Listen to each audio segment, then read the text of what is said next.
Hello दोस्तों, Bihar police के history वाली क्लास में और थर्ड वाली क्लास में आप सभी को स्वागत है।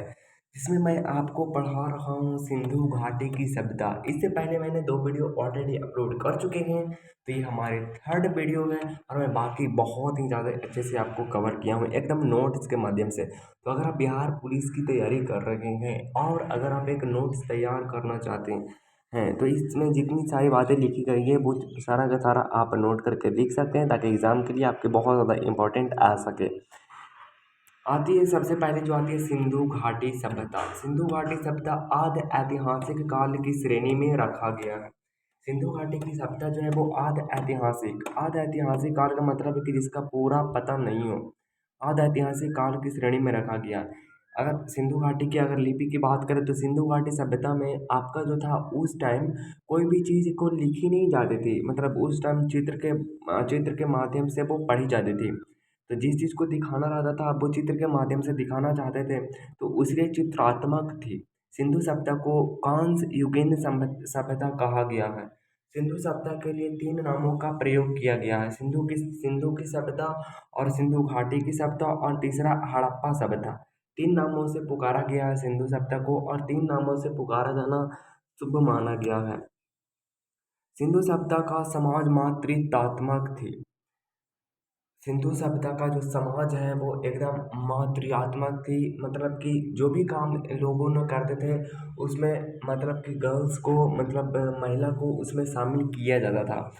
जब तो हालांकि इसका विस्तार जो है वो उस वाले एरिया में, पाकिस्तान वाले एरिया, आपका इंडिया वाला एरिया में है और ज़्यादा कोई बौखलाता नहीं है। ऐसा नहीं कि बौखलाता है, जैसे चाइना ने एक बार कुछ दिन पहले ही डोकलाइन के पास अपना सेना भेज दिया था। तब इंडिया की 125 करोड़ देशवासियों ने चिक चिक के बोला था कि चाइना डोकलाइन के पास से अपनी सेना हटा लो, वरना चाइना की धरती पे लाशें गिर जाएगी। इतनी गोलियां मारेंगे कि खोखा चुनते चुनते रात हो जाएगी, हटा लो वरना दुनिया के नक्शे से नाम मिटा देंगे।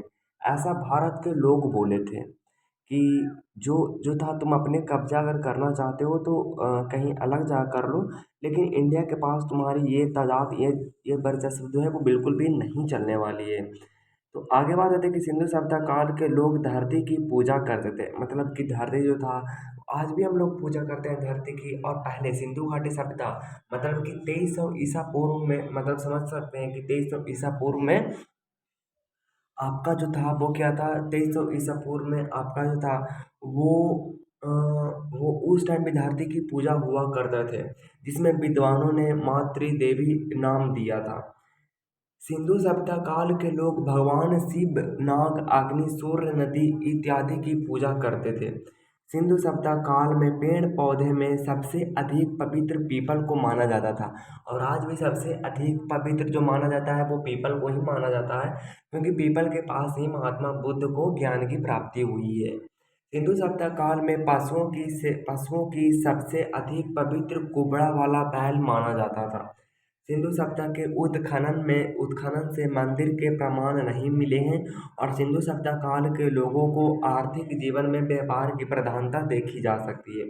सिंधु सभ्यता का व्यापार वस्तु विनिमय प्रणाली पर आधारित है, मतलब वस्तु विनिमय का मतलब होती है कि एक जो वस्तु हमें ज़रूरत है वो हम लेंगे और जो वस्तु आपकी ज़रूरत है वो आप लीजिएगा। तो ऐसे बहुत कम चांसेस होती है कि मुझे अगर फॉर एग्जांपल अगर कहूँ तो मुझे ईंट की अगर ज़रूरत है और आपको अगर बाँस की ज़रूरत है, तो दोनों को अगर मेल मेल खाता है तो आपके पास अगर ईंट है तो आपको हमको ईंट दे दीजिए, और आपको ज़रूरत है बाँस की तो हमारे पास बाँस है तो हम बाँस दे देते हैं।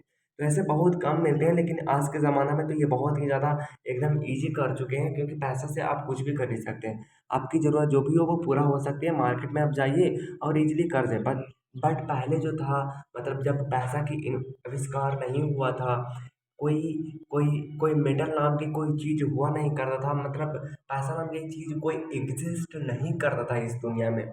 तब तब ऐसे विनिमय प्रणाली हुआ करते थे।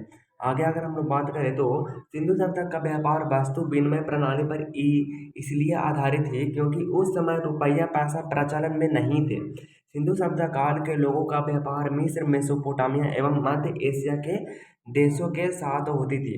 सिंधु सभ्यता काल के लोग ने ही सर्वप्रथम कपास की खेती करना प्रारंभ किया था। सिंधु सभ्यता काल में कपास की खेती सिंधु नदी के आसपास ही की जाती थी। इसलिए यूनानियों लोगों ने सिंधु प्रदेश के सिंदोर कहकर पुकारते थे। सिंदोर का अर्थ होता है कपास का प्रदेश। तो इस तरह से हमारे सिंधु घाटी की सभ्यता जो है वो इस तरह से हमारे धीरे धीरे फैल रहा था। और आगे आगे हम लोग इसकी और भी ज़्यादा चर्चा करने वाले हैं। तो आप बिल्कुल बने रहना वीडियो के लास्ट तक, और मिलते हैं। ये वीडियो आज की ख़त्म होती है, मतलब थोड़ा सा था बाकी। ठीक है।